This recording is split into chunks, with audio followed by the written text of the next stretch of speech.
Well, I will get started. I'm delighted to announce today the fifth in our five-part Brexit lecture series. This Center for the Study of Europe co-sponsored with the Evergreen Lifelong Learning Program here at BU. My name is Kaya Schilde. I'm a professor at the Pardee School of Global Studies, and this year I'm the acting director of the Center for the Study of Europe. Today, I'm delighted to invite and announce James Cronin, who teaches modern British and European history. Over the past decade, his research interests have involved the relationship between states and social structures, political parties, and the rise and fall of the Cold War world order. His most recent book focused on the making of new labor in Britain and its implications for the evolution of social democracy in Europe. He's currently working on a study of British and American foreign policy and the Anglo-American alliance since the crisis of the 1970s. Professor Cronin is an associate of the Center for European Studies at Harvard University, where he chairs the British Study Group, and he serves on the editorial boards of the Journal of Social History and British Politics. He's been awarded fellowships by the National Endowment for the Humanities, the German Marshall Fund, and is a fellow of the Royal Historical Society. Welcome. Well, thank you very much. Thank you, Kaya, for that nice introduction. And I want to thank the group that set this up. Kaya, Elizabeth, I think Eric took part, both for inviting me, because I'm delighted to talk about a subject that maybe not my favorite subject, but it's one I've talked about quite a lot in the past, and I'm still quite interested in. I also want to thank you all for allowing me to go in the last session of this series. It allowed, it fit with my schedule, but it was very generous. But I also think in the end, it's appropriate, because what you've all been able to do, those of you who've been attending, is hear from a number of people about the consequences of Brexit and the implications of Brexit. And now, after hearing them, we'll all have a greater appreciation for figuring out how the hell it happened. And that's what I'm going to try to talk about today. And I'll try to do so briefly, but so we all have time for questions, but it's a somewhat complicated story. And the first question we have to address is when to start this story. Now, in the first talk in this series, Eric Goldstein began his talk with a picture on the screen of Henry VIII. Now, that's a long time ago.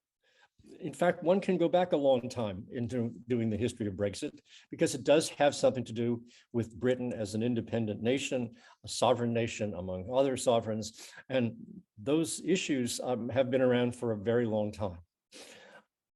I'd like to do something slightly different, get a bit closer to the present, but at least acknowledge, a bit of the past. Now, a lot of people, when they start talking about Brexit, they start in the 1950s with the British decision not to join the EU, which some people consider the most consequential non-decision and the most negative decision Britain made in the 20th century. Well, that's true, I'm not sure. But the point is that a lot of people talk then about that moment.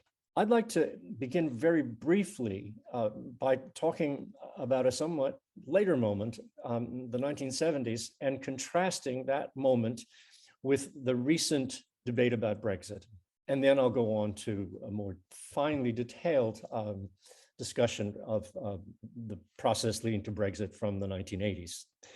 Now, if one thinks back to that period of the 1970s, when Britain was deciding to join and then joined Europe, and then in 1975 held a referendum to confirm membership, or perhaps to reverse it. What I'm struck by is how deliberative a process that was. It was a process that involved lots of rational discussion and debate. And it was a debate about policy, and it was a debate that involved, much of the country, and involved both political parties, for sure, all political parties, but it also involved many other organizations. Business organizations took positions. Labor had a big debate. The unions debated. It was a process that was kind of impressive, at least in retrospect. And if you contrast that with the more recent decision to leave the EU. Things are very different recently.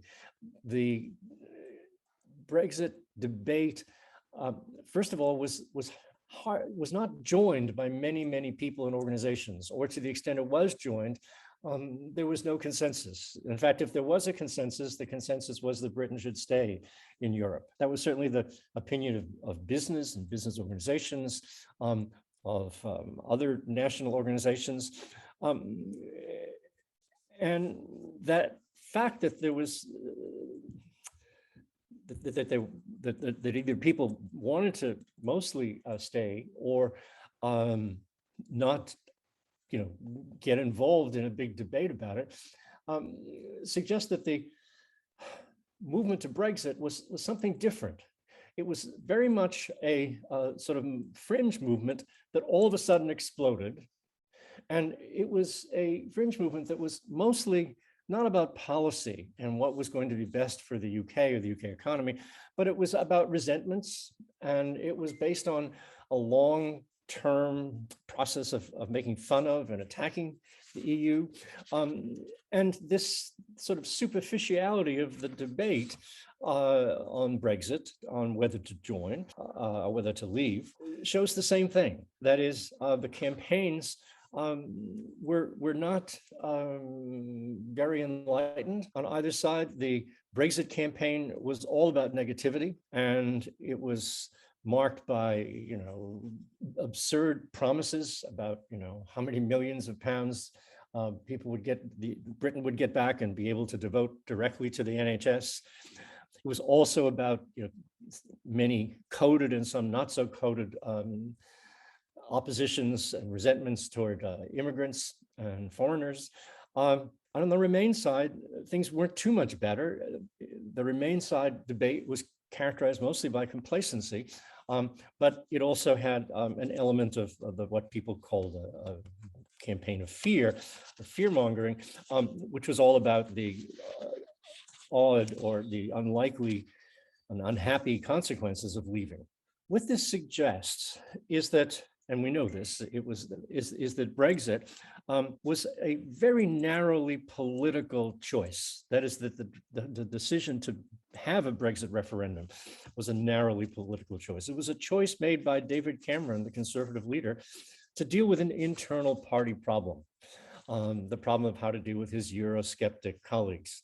It was not part of a national conversation. What that tells me, and perhaps this is a bit of a leap, but it suggests to me that if we want to figure out what happened, why Brexit came upon us, why it was such a surprise, why the outcome was what it was, one has to look, I think, at changes in the nature of politics and in the nature of parties.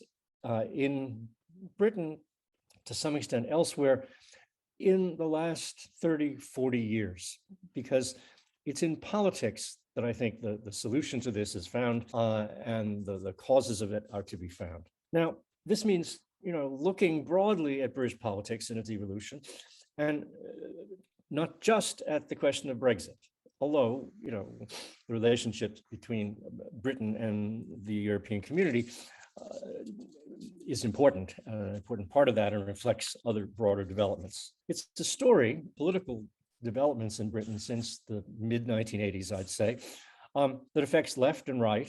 But the main changes, the most disturbing changes, happened on the right of British politics.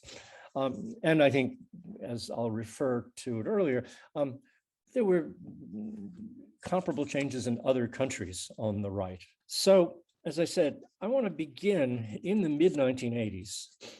And it was in the mid-1980s that the relations between the British government, the Thatcher government, and the EU began to change in an important way. Now, the first part of the 80s saw Thatcher debating about the budget and demanding a budget rebate. After that was resolved in about 1984, Britain actually threw itself into the creation of Europe and the development of the single market. And in fact, it was a British commissioner, Lord Cockfield, who was, in fact, the former chair or director of Boots, who was appointed by Thatcher, who drew up the white paper on the single market, which appeared in 1985, and that led to the Single European Act of 1986. Now, this project of creating the single market was actually a kind of Thatcherite project. It was a liberal project, maybe even a neoliberal project, because it aimed to, remove all sorts of barriers to trade and industry and regulations, and to complete this process between 1986 and 1992. It's a very ambitious program, and it was, liberalizing. The problem is that the European Commission, led by Jacques Delors, believed in this liberalizing process, but they also had commitments to a social model that was that they felt was important, and they also felt that if the European Commission was going to, and the community was going to move in a neoliberal direction, they needed to balance that by emphasizing or putting more emphasis on the social dimension of European unity. And that they began to do. And that, of course, changes in a way the perception of Europe within Britain. It changed it in a positive direction for labor and the trade unions. In fact, in September 1988, the Trades Union Congress held its annual meeting and invited Jacques Delors, and they gave him a tremendous rapturous welcome. And he argued there at that meeting for, quote, a uniquely European model of society built on, quote, a platform of guaranteed social rights. That was just the kind of thing that trade unions, battered by almost a decade of Thatcherism, were desperate to hear, and they cheered it. Thatcher, on the other hand, was outraged and was provoked by this turn, this emphasis on social issues and social rights by the European Commission, by Europe, in effect, into giving her famous Bruges speech later that same month, late September 1988. And there she explains that, quote, we have not successfully rolled back the frontiers of the state in Britain, only to see them reimposed at European level, with a European superstate exercising a new dominance from Brussels. This Bruges speech, I think, can be regarded as the founding of Euroscepticism, of serious Euroscepticism, particularly within the Tory party. Now, I'd like to linger on this moment for just a bit and think about some connections and implications. The first thing I want to emphasize is that Euroscepticism at this stage was not particularly about sovereignty and all those that rhetorical invocation of sovereignty that we have heard again and again. It was that, perhaps in a vague fashion, but really it was about Thatcherism. It was about neoliberalism. It was a defense of the Thatcher project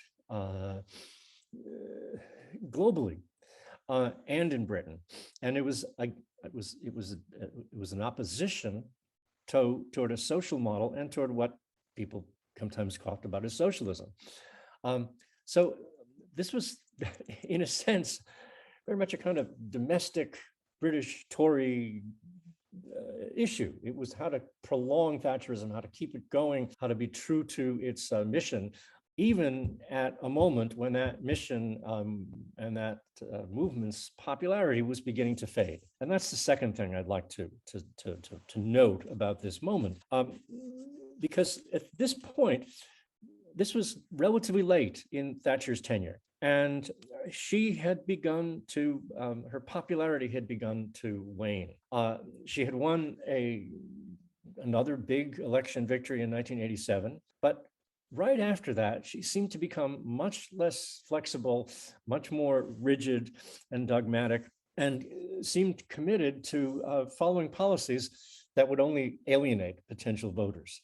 The most famous of these was the poll tax, which led to, big revolts about it. And it was clear at that moment, or it became clear, that Thatcherism and neoliberalism, its project, were slowly beginning to lose their appeal. And of course, that has implications on its own. It suggests to me that a neoliberal project is kind of thin gruel on which people can dine. It doesn't offer much to ordinary folks, and that its popularity, its victories in 1979 and the 1980s, early 80s, had a lot to do with what it wasn't. That is to say, Thatcher and Reagan were repudiations of the failed regimes of the 1970s, and the fact that the 1970s threw up a host of problems that people like Jimmy Carter and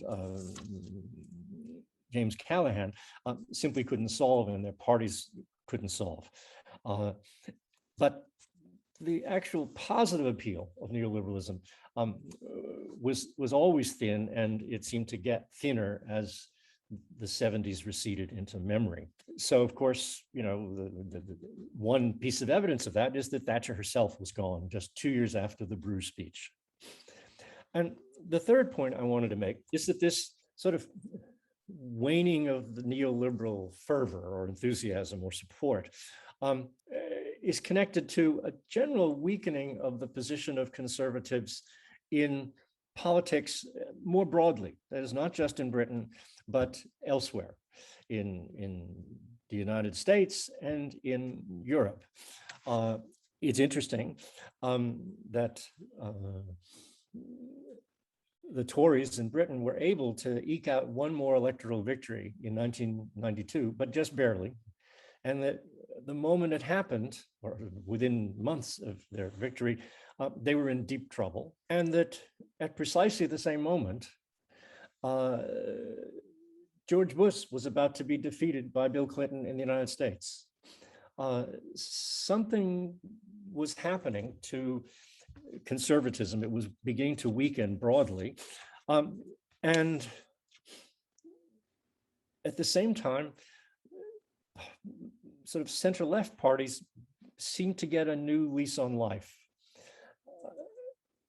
Now they had plenty of problems of their own to confront. Mainly Labor, the Democrats in the US, Social Democratic parties in Europe, all had to deal with the effects of long-run structural change, which had the effect of weakening the working class base on which these parties relied, weakening the unions through which that base was connected to the party. And that meant that all these parties had to begin to piece together other coalitions and had to try to compensate for the loss of working class support, maybe even the numerical decline of workers in the society and among voters, by attracting adherents, supporters elsewhere. That meant they had to offer different kinds of programs. And that meant that they would have to, for example, as the Democrats in the United States did, put together a coalition that involved African Americans and other minorities, women, and urban professionals into a new kind of grouping behind the center left. But they managed to do that effectively. By the late 80s, it was happening, and by the 90s, they were doing quite well. So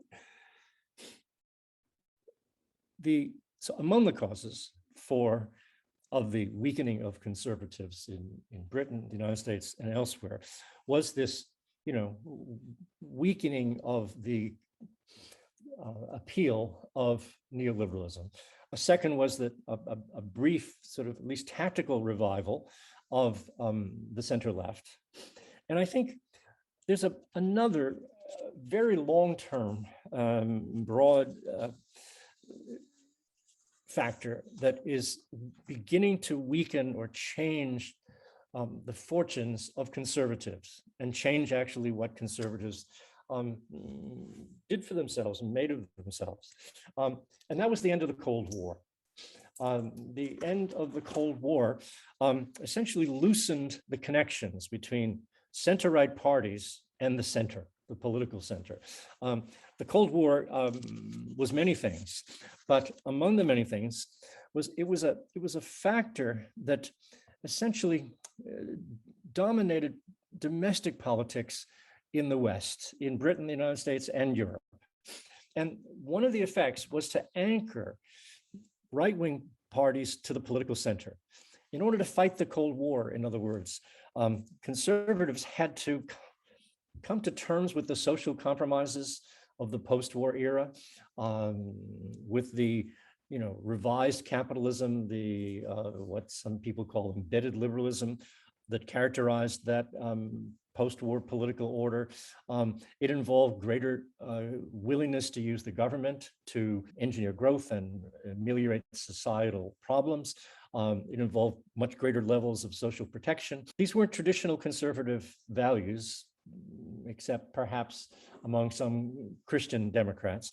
But more generally, the right wing had to be pushed and pulled toward the center, and the Cold War had a lot to do with that. In order to confront the Soviet Union, you had to provide a better, somewhat more attractive and liberal model to the world, both the developed world and the third world. And that sort of kept parties of the right more closer to the political center. As the Cold War drew to a close, center-right parties saw less need to compromise and became freer, I think, to adopt more traditionally right-wing positions on a variety of issues, particularly nationalism and also even on race. Now, that means that the distinguishing feature of the politics of the 90s was the weakening of support for the center-right and a regrouping of the center-left. What this meant now was that the right had a choice to make as to how to,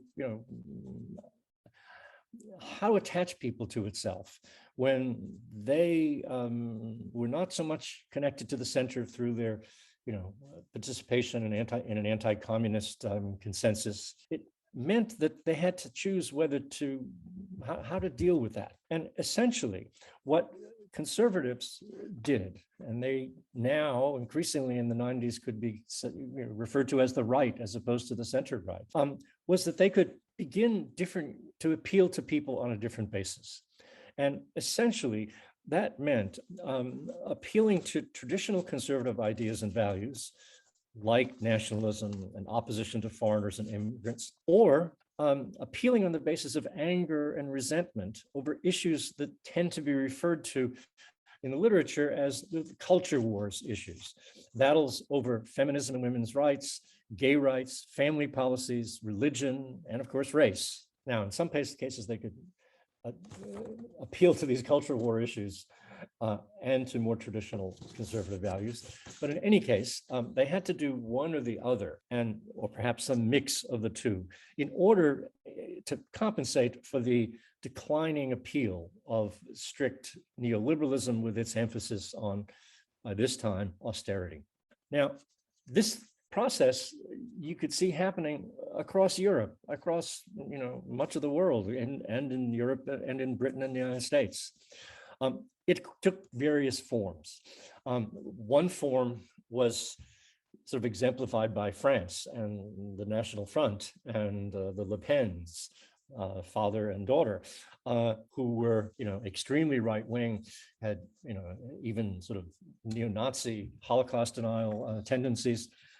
And they, of course, existed sort of on the fringe of politics, but, because politics in France was, very fragmented, they had possibilities.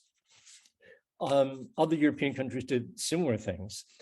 Other countries, like Hungary and Poland, it was easier for the mainstream conservative parties to essentially adopt what was coming to be called populism along with authoritarianism. Across Europe, these developments, these moves further to the right to invoke old conservative ideas and new conservative antipathies over the culture wars, basically changed the configuration of politics on the right in the 90s and 2000s and beyond. Now, in the United States, the two mainstream conservative parties, the Republicans and the conservatives, they actually became more populist, if that's the word, more or less on their own, rather than having, fringe parties, challenge them. But of course, they had in Britain, they had the assistance of a fringe party, UKIP, which we mostly know about. Now, I'd contrast the British and American cases a bit here, so that we have a better handle on just what the on exactly what happened in Britain. In the United States, it was sort of easier for Republicans to adopt extremely right-wing and populist ideas than in Britain. One reason, of course, is the long history of race in America, which is all just below the surface, if not on the surface of politics. Another factor is the importance of evangelicalism, of religion in general, but evangelical religion in the United States.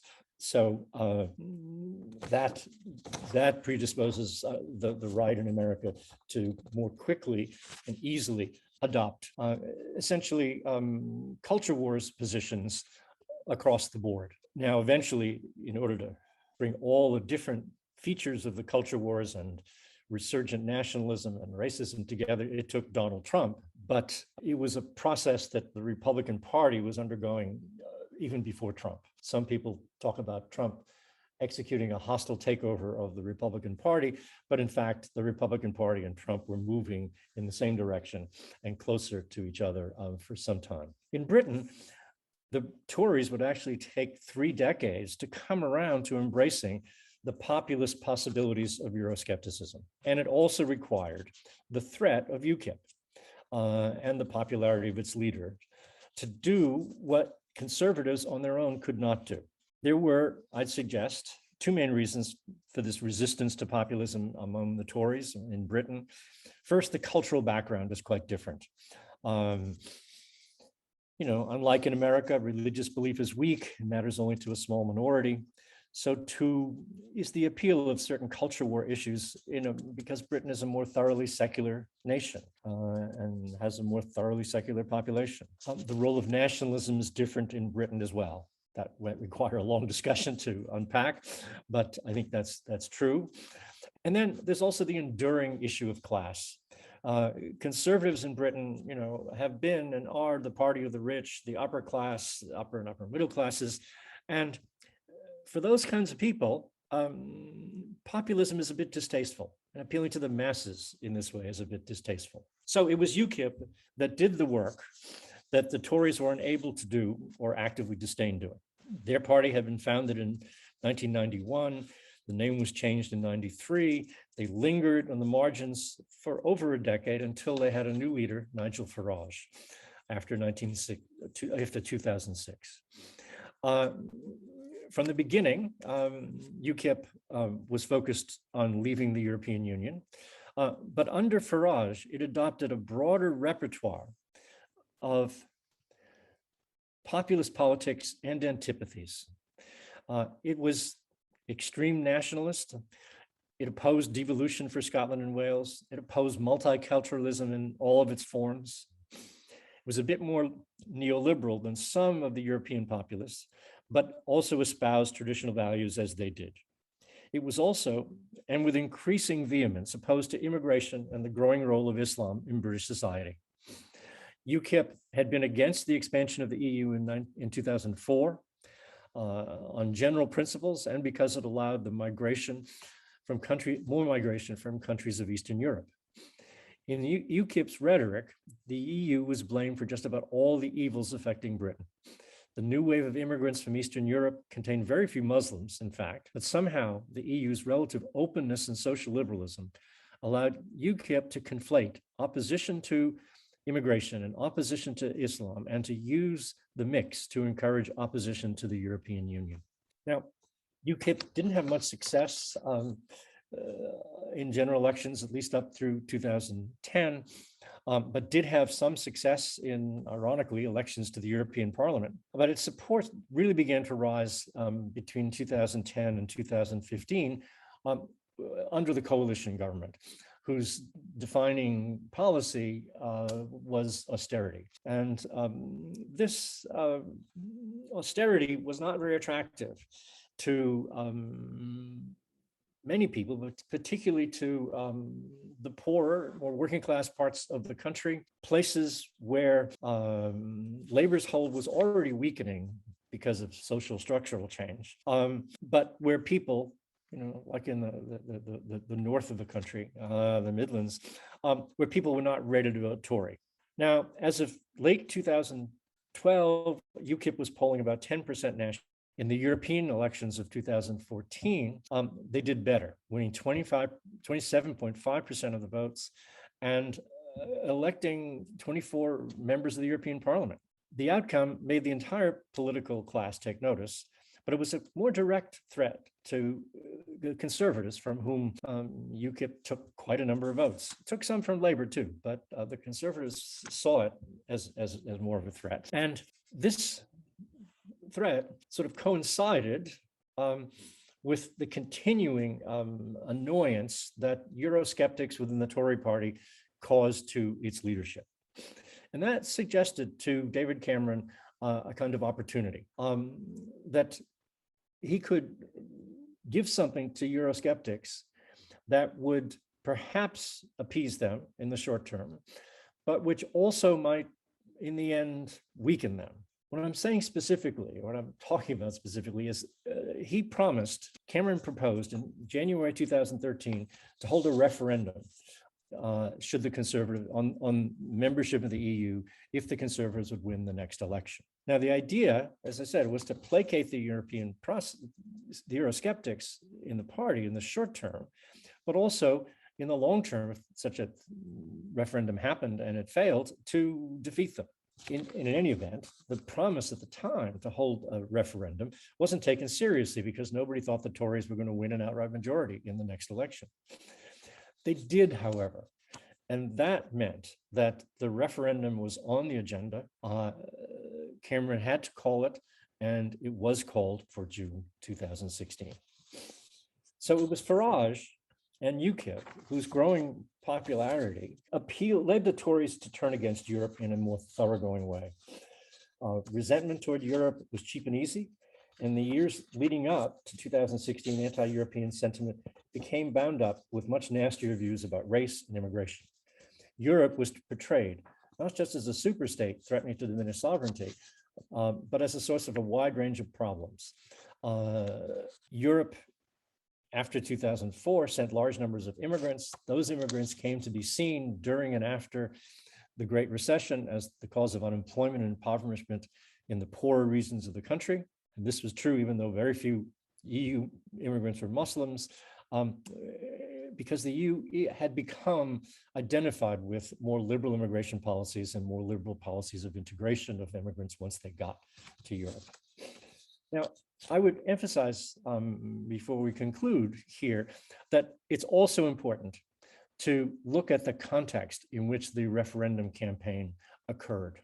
That is to say, to look at what was happening in the year and a half leading up to the referendum. And in particular, it's worth remembering that 2015, the year before the referendum, saw a surge of refugees into Europe and a trickle into Britain. And that the very same year witnessed a wave of terrorist attacks that shocked Europeans. It began with the attack on the offices of Charlie Hebdo in Paris, resumed with the horror unleashed at the Bataclan Theater and other sites in Paris in November, and continued across Europe and in Britain. This rough simultaneity between terror, immigration, refugees, and the proximity of a vote on leaving the EU, allowed for a serious conflation of issues, ideas, and problems. Immigrants were confused with refugees. Immigrants and refugees were assumed to be Muslims, whatever their origin. And Islam and terror were not unreasonably linked. These events immediately surrounding and preceding the Brexit referendum also provided a stock of images that were threatening and certainly not reassuring about Europe. How explicit, how precise, we don't know, but surely had an effect on the Brexit vote. Who in Britain, after all, understood just who was clamoring in Calais to get into the country when you saw these images of people trying to storm the Eurostar or get onto trucks leaving from France to the UK? And who was able, or would be able, to dissect and pick apart and criticize the infamous poster that UKIP and Nigel Farage put out, labeled Breaking Point, in which Farage is depicted against a long, long line of dark-skinned immigrants trying to cross the border. Who was able to know right away that the border pictured was not, Calais or anything connected to Britain, but it was the Croatian-Slovenian border. So all these things contributed to the Brexit vote. So did other things, which we can discuss in the discussion. But these were the critical factors, and the long-term evolution of right-wing politics of the Conservatives, prodded by UKIP, was even more important as key background to the Brexit vote. Now, it would actually take, as you all know, a couple more years of haggling over the details of Brexit for the Tories to become fully the party of Brexit and to adopt the populist stance of UKIP. That was the work of Boris Johnson, ideally suited by temperament and background to jettison previously held principles for personal and electoral gain. Again, we can discuss Johnson and his role in this if people like. With the election of 2019, British Conservatives succumbed to the populist temptation and joined the drift to the right so common in so many places. Would the transformation last? We'll see. The fit between British conservatism and the demagogic style of right-wing populism elsewhere is rather awkward. Might not take. On the other hand, the connection that's being made between populism and traditional conservatism and populism and the Tory party is part of a trend that's visible across much of the developed world with deep reasons and profound consequences. Thanks. I'd be happy to have some questions. Wonderful. Thank you so much, Jim. I have to say, it passes the smell test for me in terms of things I've noticed, but haven't been able to articulate about Brexit. And the two things that I've very much noticed, but haven't been able to embed in a narrative in the same way you have just now, is first of all, the neoliberalism of the scenario and of the interests involved and of the time frame. And then secondly, the racialized, securitized narrative that preceded some of this phenomenon that is racialized and securitized, even if it wasn't correct, even if it had nothing, even if these things had nothing to do with each other, refugees and terror attacks and the kinds of migration that was happening to Europe or to the UK at all. And so all these things I've noticed, but have just confused me because I've had such a hard time reconciling them with, in the end of the day, sometimes I have to admit that there can be big lies and there can be big misunderstandings, but it's very, very difficult to sometimes internalize that and teach them and try to make explanations that are big with there being such irregularities in the logic. And so I really appreciate it, even if you didn't give me the core answer for why these things happened, I really bought the narrative in terms of explaining the time frame. And so I wanted to, I have a question and I invite my co-panelists to ask them as well. But as a moderator here, I will take the first. And my question is, I really, like I said, liked the whole the neoliberalism philosophy as explaining some of the reasons for conservatives wanting to be in the EU in the first place, and then realizing that this might not be their bag.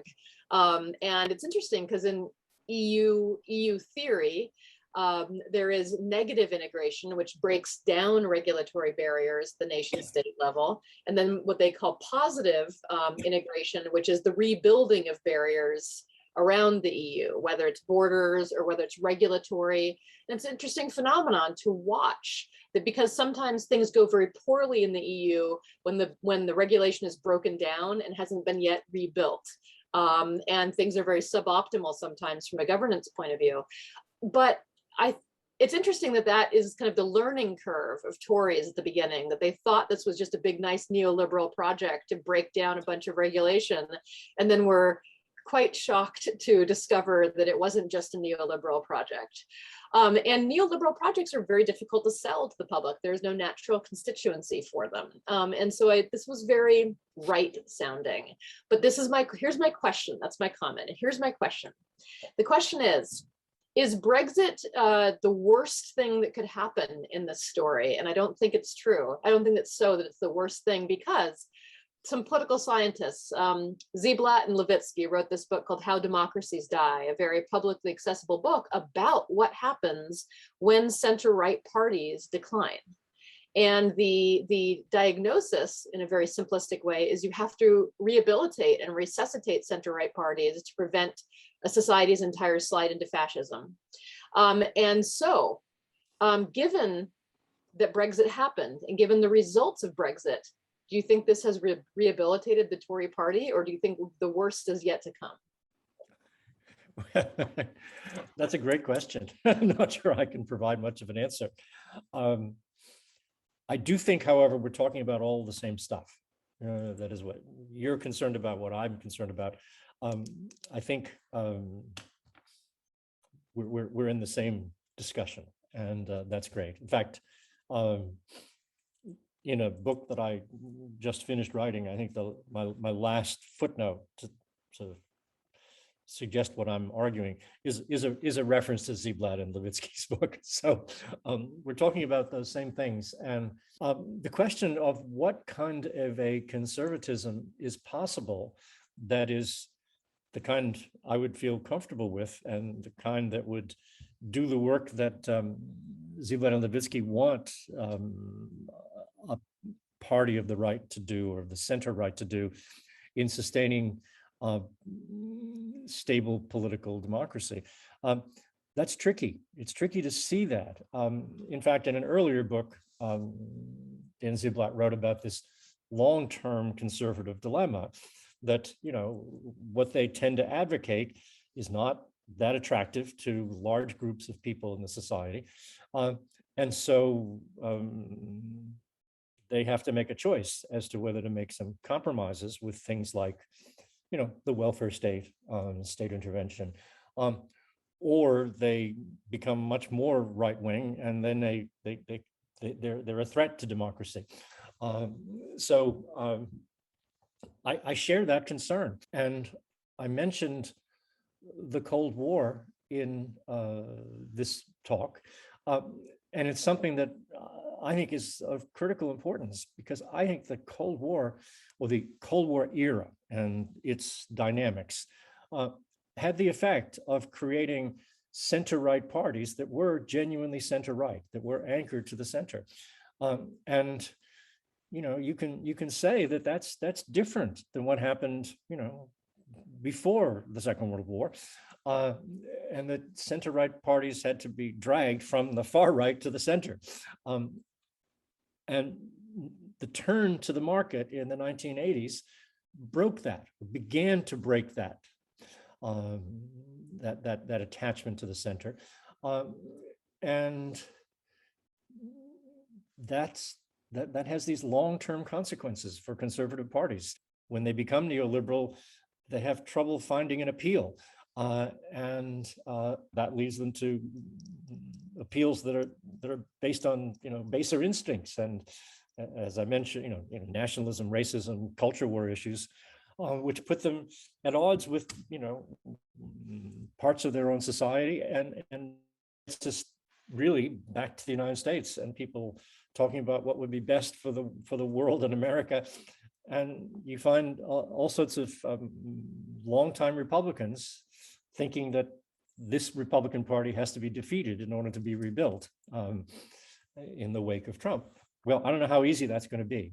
And so I can't answer the question of what is the, the positive future for conservatives who, you know, don't want to go the, who will remain probably neoliberal in fundamental orientation, but who don't want to go the route of populism.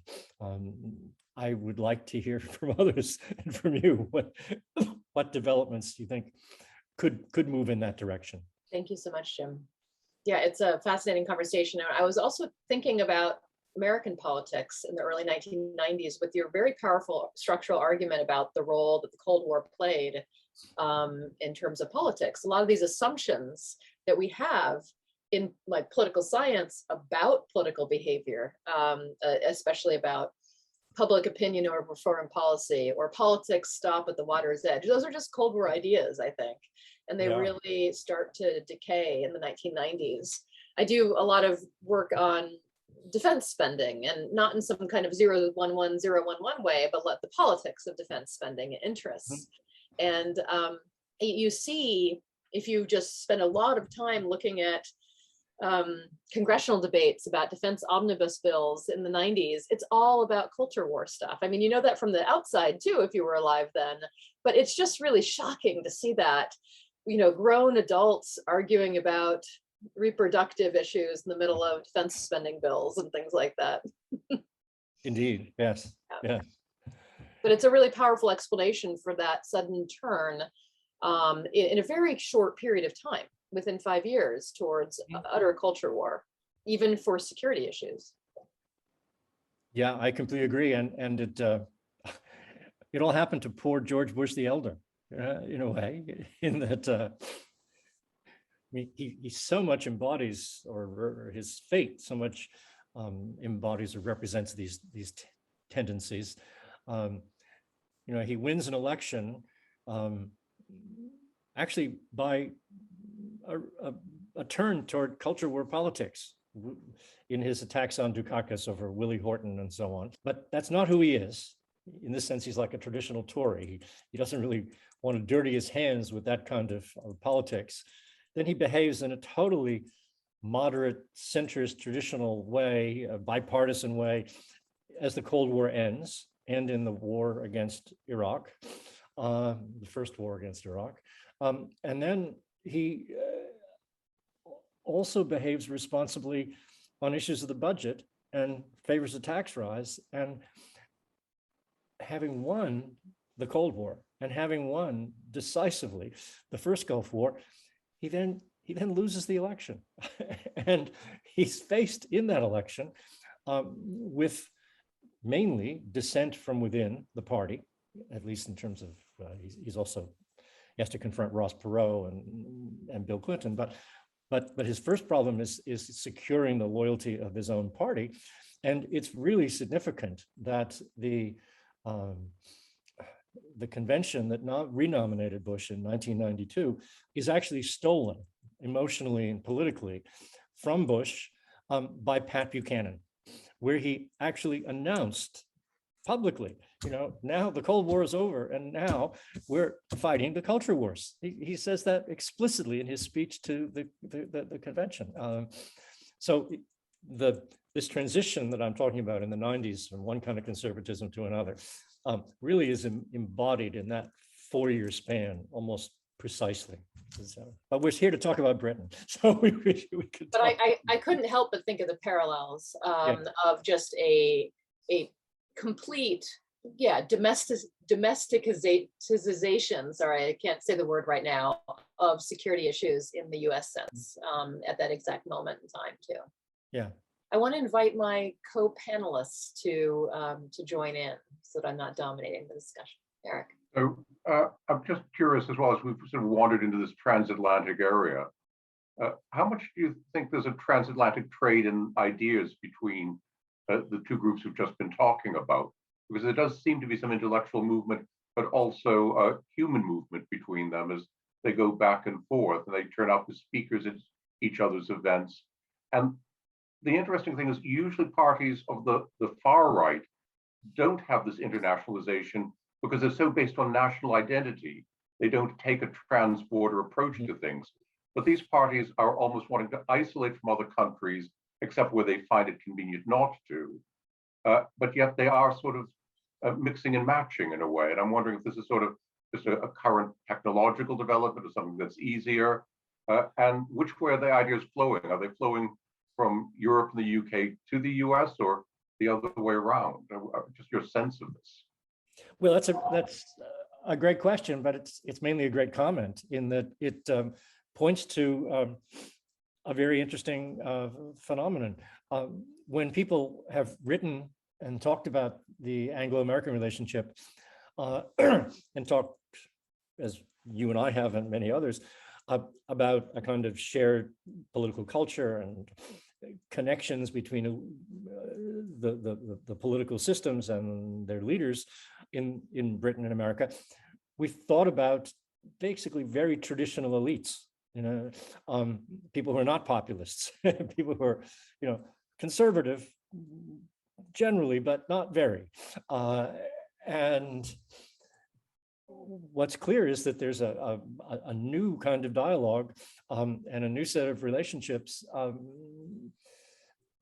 based on people who are not the traditional elite, but new populist elites or, populist or leaders.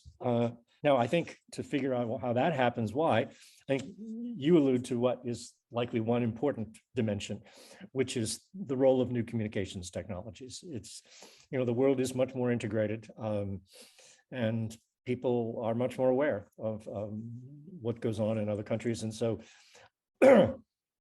intercourse between political, like-minded people politically is a lot easier than it used to be. I mean, it really was a kind of Eastern elite in America who were Anglophiles, and they would go back and forth. And the same was true of some sections of the British upper classes and British elites. But now it's much more possible for people to travel, but mainly to communicate across these lines.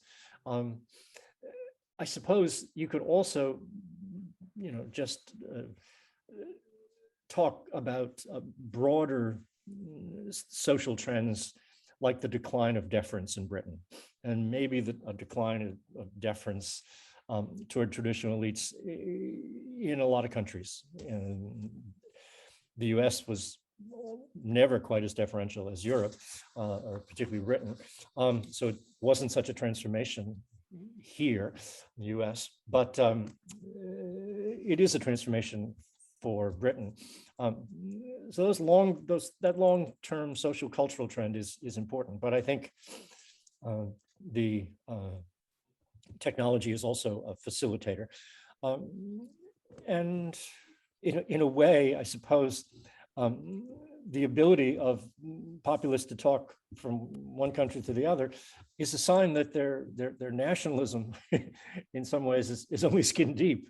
That is, it's a nationalism really rooted in anger at people in their own country, the secular, the liberal, the cosmopolitan, and in that sense it can exist in Hungary, and it can exist in France and Britain and the United States. I mean, one of the most weird and fascinating little stories of the moment is the kind of romance between the far right in America and Viktor Orban and the Hungarians. It's bizarre. Whoever thought that Hungary would become a model? I mean, for years, all those of us on the left have been arguing, to what extent the Nordic countries, Sweden in particular, are models for us. And some of us have been saying, well, it's a very small country. We can't do here what they do there. But the idea that the right, the far right in the American superpower is taking its cues from Viktor Orban and his espousal of illiberal democracy is even more remarkable than that the left should have a fascination with Sweden. So I'll just add a comment in there. Just interestingly, Viktor Orban, the Hungarian Prime Minister, was a student at Oxford of Norman Stone, who drafted the bullet points of the Bruges speech for Margaret Thatcher. That's great. I didn't know that. I'm happy now to know it. I might add that somewhere the next time I talk or write about this. That's great. Another way of saying that that their nationalism isn't very deep. Another way of looking at it would be that their othering of their domestic opponents is so great that that their allies are international and not domestic too. Yeah. But it is a phenomenon that I think for some reason very smart people didn't see. The assumption was that left or center left parties would be the ones who would be more international, or causes that were left would be more national than causes that are right, or coalitions that are right. Yeah. That's true. That's true. May I butt in? Please. I mean, excellent talk, James. I've got, well, it's a sort of combination of comment and question, really. And I want to pick up 2 points that you've made about Brexit as a kind of repackaging of neoliberalism. And I want to link that to what you said about the disciplining effect of the Cold War. So looking at how Brexit as a process is playing out in the United Kingdom, I think what is striking is that if it was meant to achieve neoliberal purposes, it has failed. So the prospects for Singapore on Thames are clearly receding. We've had a budget earlier this week. Tax levels are now at their highest for 70 years. This government has embraced an active or activist state, a strong state. So everything that was anathema to Margaret Thatcher, or anything that's anathema to what one might call neoliberalism. Now, there are clearly calculations of electoral advantage in play here, but I'm also wondering whether perhaps embracing high expenditure and moving away from a free market ideology has something to do with the far less benign international environment. So there is a renewed sense of a Russian threat. There's quite clearly an understanding that the rise of China is a very disturbing phenomenon. And I'm just wondering whether, in fact, what we're actually seeing is, one, Brexit as a failed neoliberal attempt, and secondly, an inversion of what you said earlier about the disciplining force of the Cold War, in the sense that the conservative forces have to anchor themselves in the center again because of a less benign international environment, with the difference that the center is now much further to the right than it was in the 70s or 80s. Well, thank you. That's a great question and fascinating. And perhaps you've provided the answer that Kaya was looking for earlier when she talked about the future of conservative parties. Is there any future other than the culture wars? You're suggesting that populism could have a different effect in the sense of changing the attitude of sort of undermining neoliberalism by changing the attitude toward government. So I think that's, you gave us one answer that I hadn't been able to think of. Must be my lucky day then. Yes, but no, I think your suggestion is, your argument is completely right. That clearly this Singapore on the Thames model certainly hasn't come to be and probably won't.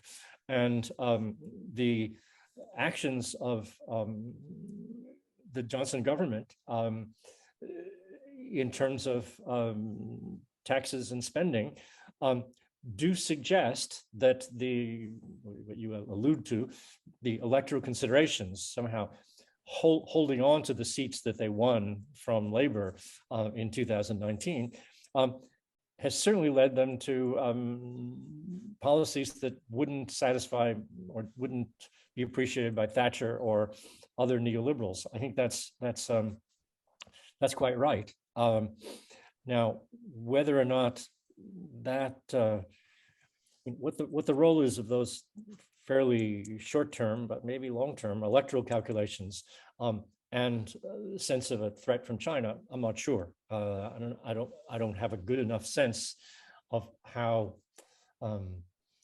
palpable people in Britain feel about China and its possible threat. It's more palpable, I think, in the United States, but I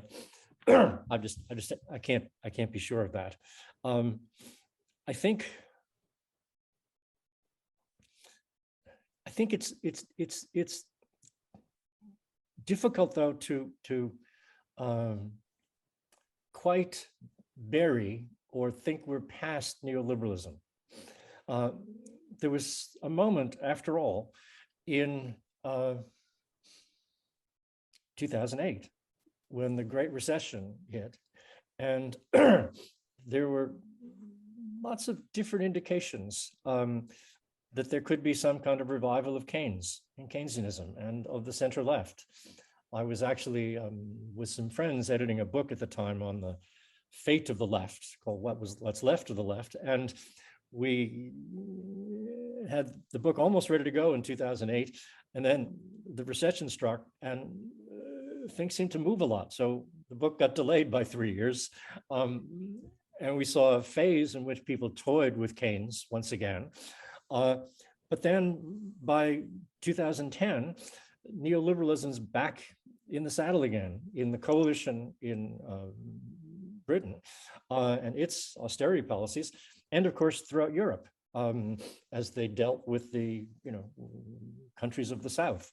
And then, likewise, there's the contradiction. I mean, the same issue of getting beyond neoliberalism and having a different attitude toward taxes and spending and the welfare state, that issue was very much the focus of a lot of discussion when Trump was elected in 2016, because he seemed to disregard, the kind of neoliberal emphasis upon budget deficits and so on, and he kind of ignored a lot of that even when he was, in office. On the other hand, the only thing he did in 4 years of substance in terms of domestic policy was a tax cut that was just pure neoliberalism. So I think that the business elites who are still at the core of conservative parties in Britain, the United States, are not easily going to be won away from their attachment to neoliberalism. So I think it's a dilemma. You've suggested a way around it by way of abandoning neoliberalism, but I don't want to count it out as yet, or count that's the likely alternative. But I think you're also right that the China threat, particularly in the United States, has an effect, and its effect is some bipartisan policies. The Biden administration hasn't broken with what Trump did over China in any significant way, and we may be in for certainly a less, open world in terms of trade, and whether that's a little adjustment, a little shift toward protectionism within a broader neoliberal globalized framework, or something more fundamental, I don't know.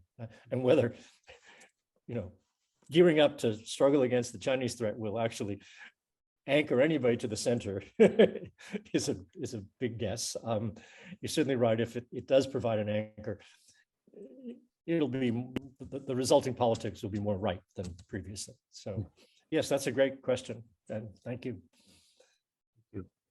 I want to add one thing, and I don't know how much longer we'll go, but I do think the fact that people find it relevant to discuss Brexit and to hear about Brexit discussed as part of a broader phenomenon or set of phenomena affecting politics in the developed world does, I think, reinforce the decision of the folks at BU to hold a series on Brexit. It's a profoundly important event, not just in Britain, but beyond, for what it reflects. So again, thank you to Kaya and Eric and Elizabeth once again. Thank you so much, Jim. What a fantastic series, and also what a great way of bringing it up to more transatlantic phenomena, more recent phenomenon, very recognizable phenomenon. And I think that I endorse your last point that it was worth exploring this at this depth. And we could even keep going because, I mean, as somebody who teaches classes on the EU, I'm asked to explain Brexit from time to time. And I have as many puzzles as I have answers, at all different levels of analysis, because a lot of it's so contingent, so based on all these major historical structural forces, more 20th century structural forces, more transatlantic, larger global structural forces, and some key, I'm not going to call them accidents, but key contingent moments as well that need some framing to help explain. So thank you to all the panelists and to Jim today for giving such a fantastic talk.